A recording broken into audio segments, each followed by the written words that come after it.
नमस्कार, target with आलोक के current events में आप सभी का स्वागत है। हमारा आज का विषय है चाबहार पोर्ट, मध्य एशिया में भारत की बढ़ती भागीदारी। हाल ही में भारत, ईरान और उज्बेकिस्तान ने आपसी व्यापार के लिए रणनीतिक रूप से महत्वपूर्ण चाबहार बंदरगाह के संयुक्त उपयोग और क्षेत्रीय संपर्क बढ़ाने पर चर्चा के लिए त्रिपक्षीय बैठक में हिस्सा लिया। ईरान के दक्षिणी तट पर सिस्तान बलूचिस्तान प्रांत में स्थित चाबहार का ट्रांजिट पोर्ट के रूप में उपयोग के लिए उज्बेकिस्तान ने अपना प्रस्ताव रखा है, जिसका भारत ने स्वागत किया है। अन्य मध्य एशियाई देश भी इस बंदरगाह के उपयोग में रुचि दिखा रहे हैं। भारत, ईरान और उज्बेकिस्तान की साझेदारी से चाबहार बंदरगाह के व्यावसायिक व रणनीतिक उपयोग को नई दिशा मिलेगी। इस पोर्ट से भारत, अफगानिस्तान और मध्य एशिया के देशों को अपना व्यापार यूरोप तक फैलाने में आसानी होगी। भारत मध्य एशिया और वहां से यूरेशिया तक अपना संपर्क बढ़ाना चाहता है, जिससे उसे नए व्यापारिक मार्ग मिले और देश के आर्थिक विकास में तेजी आए। पाकिस्तान अपनी भूमि और जल सीमा का प्रयोग मध्य एशिया तक जाने के लिए भारत को नहीं करने देता है, इसलिए वो ईरान के दक्षिणी तट पर स्थित चाबहार बंदरगाह को विकसित कर रहा है। इससे भारत को अपने पश्चिमी तट से चाबहार तक पहुंचने में पाकिस्तानी जल सीमा का भी उपयोग नहीं करना पड़ेगा।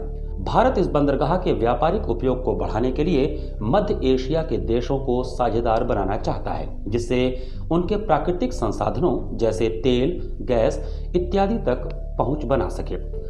मध्य एशिया के कई देश लैंड लॉक्ड हैं, जिससे उनको व्यापार के लिए समुद्री मार्ग नहीं मिल पाते और वहां के संसाधनों का सही उपयोग नहीं हो पाता है।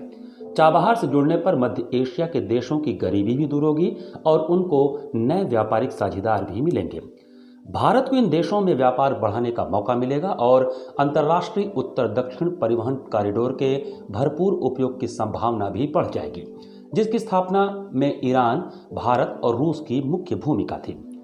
गौरतलब है कि भारत की इस महत्वाकांक्षी योजना को विफल करने की कोशिश चीन लगातार करता आया है। चीन ने पाकिस्तान के बलूचिस्तान प्रांत में स्थित ग्वादर बंदरगाह के विकास में बड़ा निवेश किया है, जो चीन पाकिस्तान आर्थिक गलियारे का अहम हिस्सा भी है। चीन ने ऐसी कई शर्तें पाकिस्तान पर ला दी हैं, जिससे वो इस बंदरगाह को अपने सैन्य बेस के तौर पर उपयोग कर सकता है। चीन ग्वादर के जरिए अरब सागर में अपनी उपस्थिति बनाना चाहता है, ताकि वो चाबहार का विकल्प दे सके।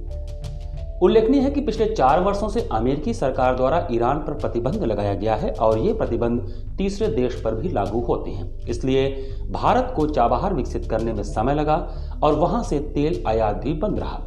अमेरिका में बाइडेन के राष्ट्रपति बनने से इस दिशा में शीघ्र ही तीसरे देश वाले प्रतिबंध के खत्म होने की संभावना है।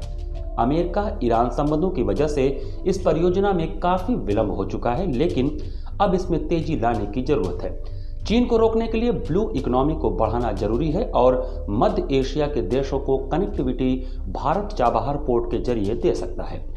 मध्य एशिया के सभी देश केवल चीन पर आश्रित नहीं रहना चाहते, इसलिए भारत को आगे आना होगा और उनके साथ द्विपक्षीय संबंधों के साथ साथ रणनीतिक साझेदारी भी बढ़ानी होगी।